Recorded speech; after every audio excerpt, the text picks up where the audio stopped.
We don't need the bus because we'll drop our child off. No, but. And the person is upset because we're doing this, which is so not common. They're upset. This is the state of our mental sickness in the country. When you have diligent parenthood who cares, who is present, being shooed away. And then when we see a kid taking a gun and killing, we wonder why it happens. Because the very educators are shooing away the parents as if they are enemies in the school system. That's how they are treated. Parents are partners, or educators are supposed to be partners of the parents because the school is not more important than the kid. And we reversed it. The school is more important than any child that comes in.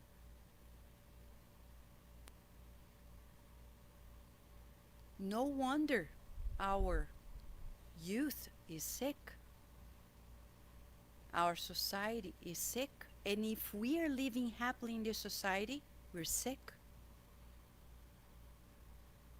Because we're conforming to this mismatch, this constructive collaboration that is not happening in so many levels. We're not supposed to have a baby be born and push to independence. Independence is natural. It happens.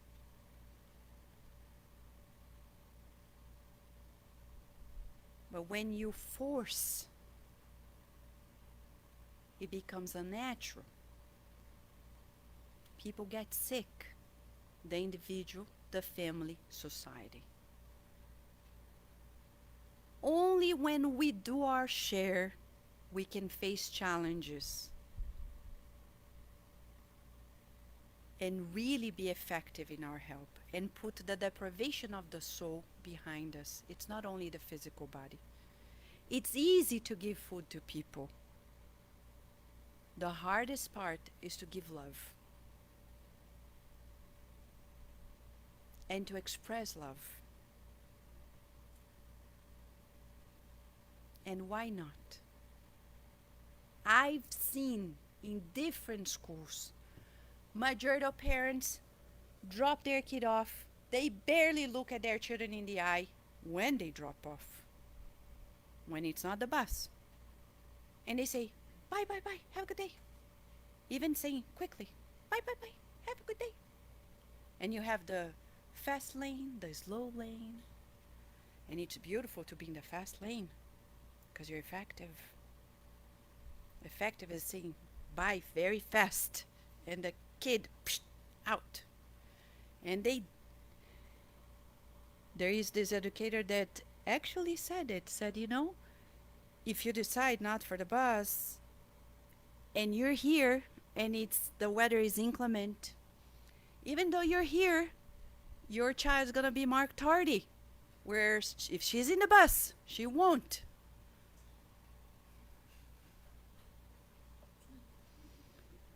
It's crazy. No wonder we're sick. If we conform to it, we're sick. But Vanessa, what do? We have to change it. Don't agree. Go out. That's a bad system. It's not human. Versus when you hug and you kiss and you say, I love you, may God bless you, they look at you like. And all the other kids look. They look like as if you are an ET. But that's human. This is the human affection. May God bless you. Even if you don't say it, but you kiss and you hug. And you really, it's your child, it's not even in your car. You're like, oh my gosh, I'm gonna leave. I hope I come back and I see you, because nowadays you never know. Literally, you don't know. So how are we going to put this deprivation behind us if we collaborate? If every parent, every educator, every professional stands up for what is right and help, we're going to change it. But if we just say, yeah, what can I do? That's the way it is. It's the system, it's the culture. We wait for the next tragedy to change it.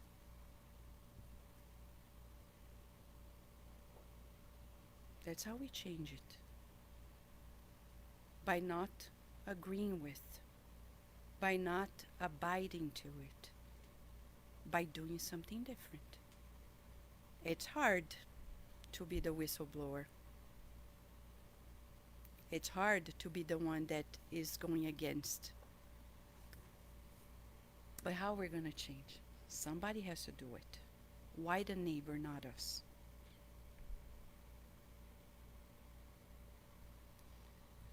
Because Emmanuel says those who help others will help themselves be helped. We all want to be helped.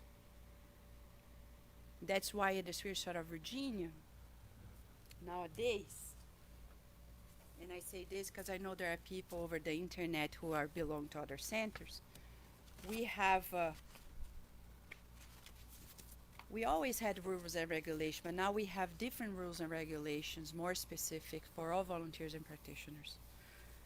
11 items, and it says, if we abide to this, we play in this way, or else.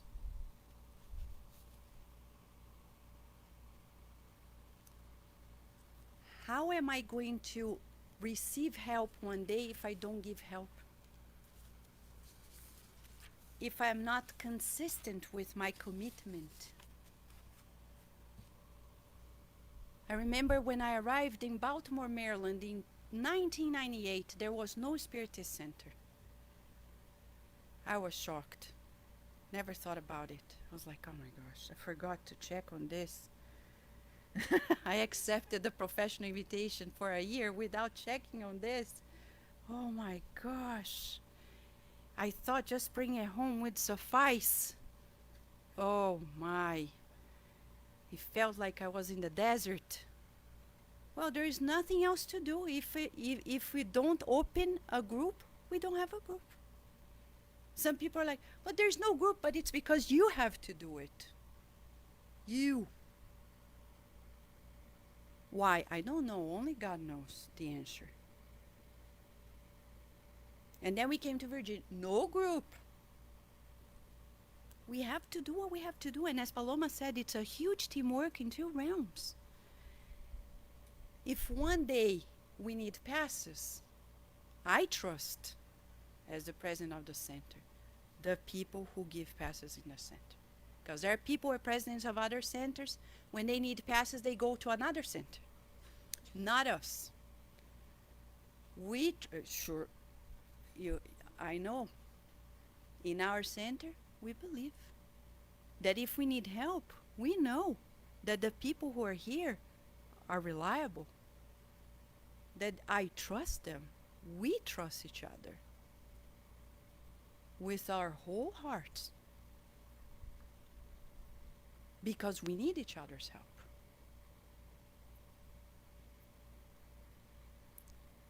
What if we decide not to help others?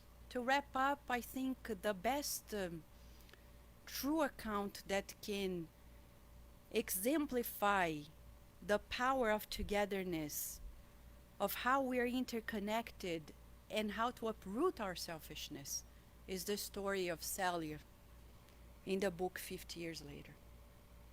She was young, beautiful, from one of the best families. Her father was somebody from the highest political levels. She got to know of Jesus' teachings. In the first century of Christianity, when people were still being persecuted, it was still the religion of the slaves, of the underdogs.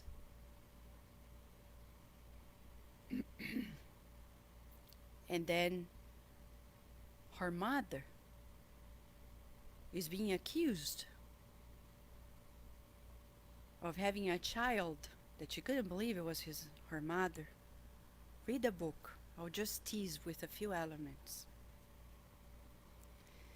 She's there at the scene and she thinks, I can't believe my father was traveling. How come for a year? So this baby, I don't believe my mother cheated on my father. The family is being tricked, to say the least. She looks at the scene. She's alarmed, but she's thinking quickly, oh my gosh, I need to protect my mother. If my father sees it, he's not going to forgive her. She turns to the servant and says, I'm going to pay you whatever I have. You don't tell anybody, but this baby is mine. She takes the charge, knowing that her father would potentially never forgive her, and he didn't. When he came home, he expelled her. If somebody is expelled from home today, and you're in DC, you'll find a lot of help, shelters, but not 2,000 years ago. And if you were a woman, sometimes I do my walks, and it's crazy because it's Northern Virginia. Sometimes cars stop, and you hear the whistling of people.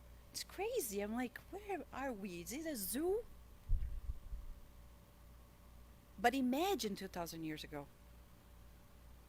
For a woman, terrible, with a baby, no money, no provisions. She was expelled without any help whatsoever. She wanted to help her mother in spite of her own safety. This is what we're talking about.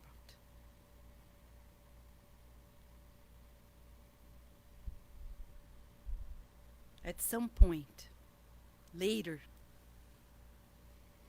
her father got to know that she actually didn't do anything. The child was not hers.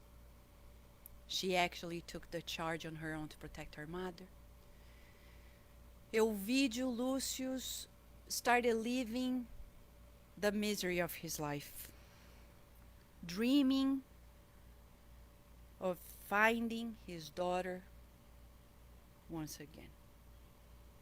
Many things happened in the whole family. His wife died, and one day, believe it or not, from Rome to Alexandria,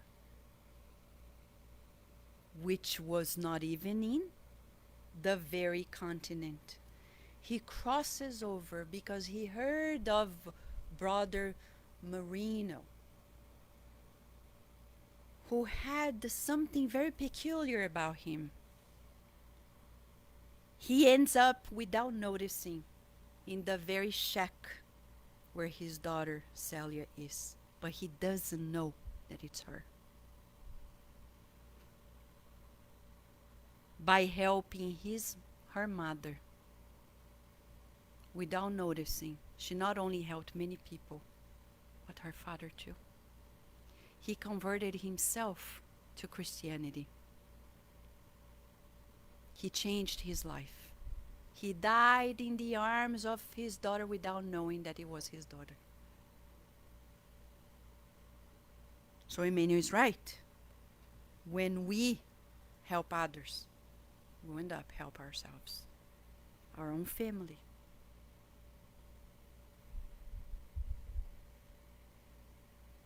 By helping the children of others, by helping the neighbors, the colleagues at work, the people whom we don't know. You never know. You may end up receiving the help to your very loved ones.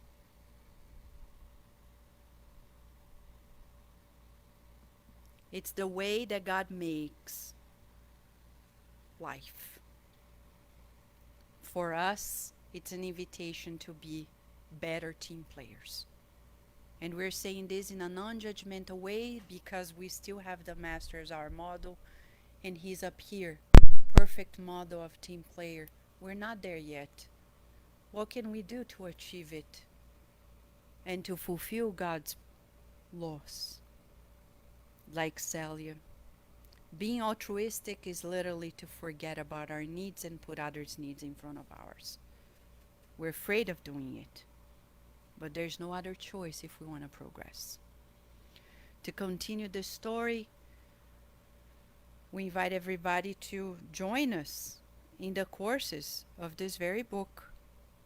Sunday, we'll be there in DC, which is this very chapter, the whole chapter.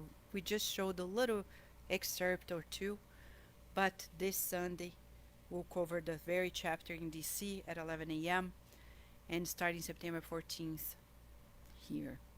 And I'm sure that when Geraldo Lemos Neto comes next week, we'll be able to feel with Chico Xavier ever more deeply what it is to be a better team player for our own sake, friends. When we come here, we're sharing the studies to call us. We're in Northern Virginia, says the good spirits of the Spirit Sort of Virginia. We're very wealthy. Oh, but Vanessa, I don't. We're very wealthy compared to the world. We have more than enough. We need to care more for the general good and less for our own selves. And it's not only about the material part, but it's about gratitude, consideration, respect to one another in general in our daily lives, to give more and ask less.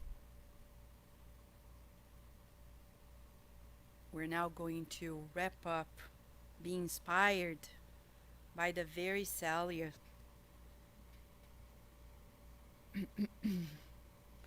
and do a visualization passes for all of us, okay? So let us turn off the lights.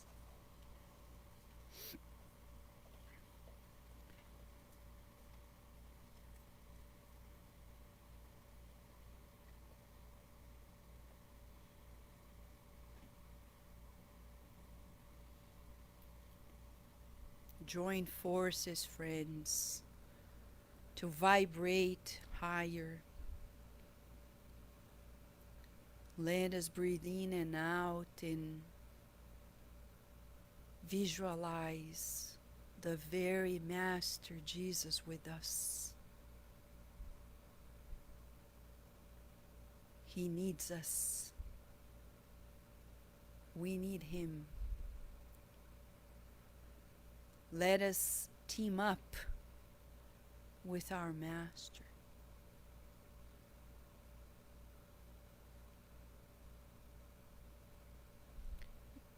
Breathing in and out, we visualize rays of healing light that come from His sacred heart.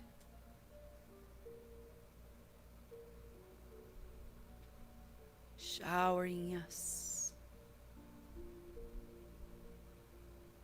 with healing molecules.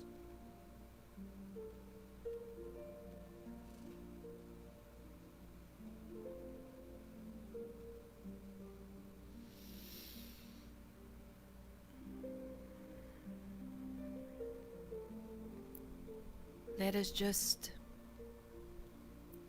feel as if our hands can hold one of those healing molecules. Visualize you holding with your two hands a healing molecule that was given by Jesus to you. Let us smile as we feel the radiation of this beautiful.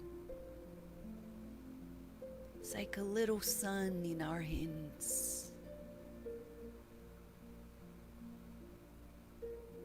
Let us think of somebody whom we know is in great need of help and healing. Let us visualize that this healing molecule is expanding and enveloping that person with it.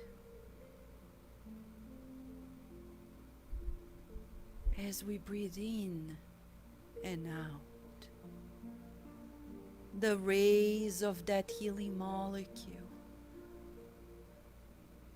envelop that person in true light, bringing them joy, renewed hope.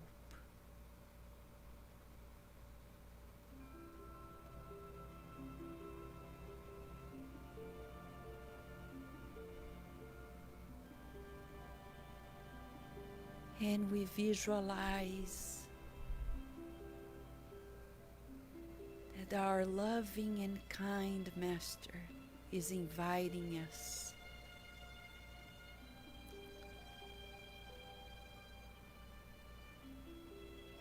to calibrate the energy field of our homes.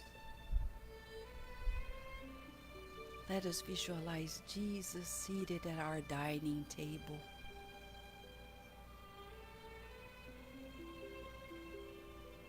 He's seated at the head of it.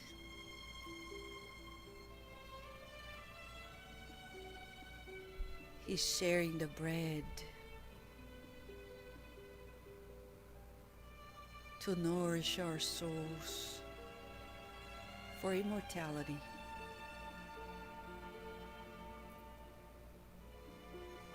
He shares the water, the living water, with us.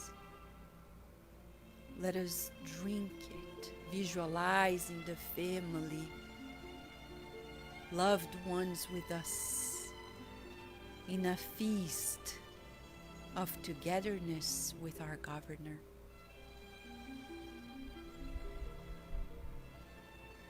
And raise our thoughts in gratitude.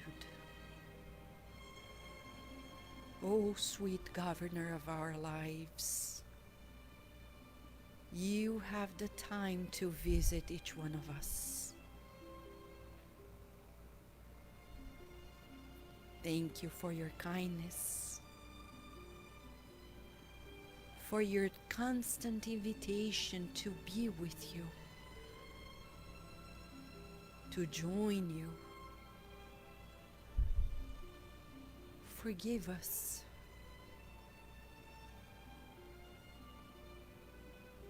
The moments of our inexperience and ignorance. Thank you for bringing Spiritism to us as the promised consoler that expands our understanding, so we can co-create better with our Father, Mother God.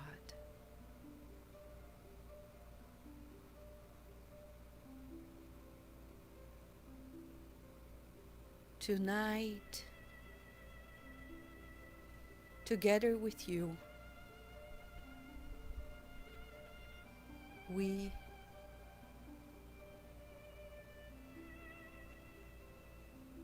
renew our vows,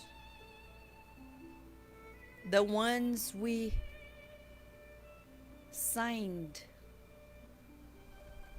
before we reincarnated.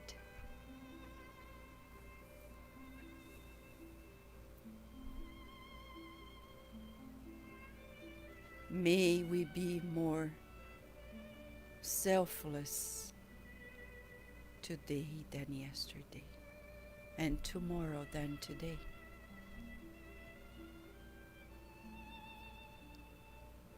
Learning with you, dear Master, to think well Speak well. Take good actions and feel good feelings. Feeling your loving embrace, we bow our heads in gratitude.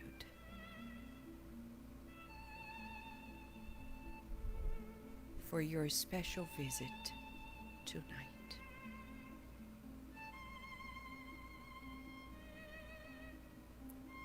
And so be it.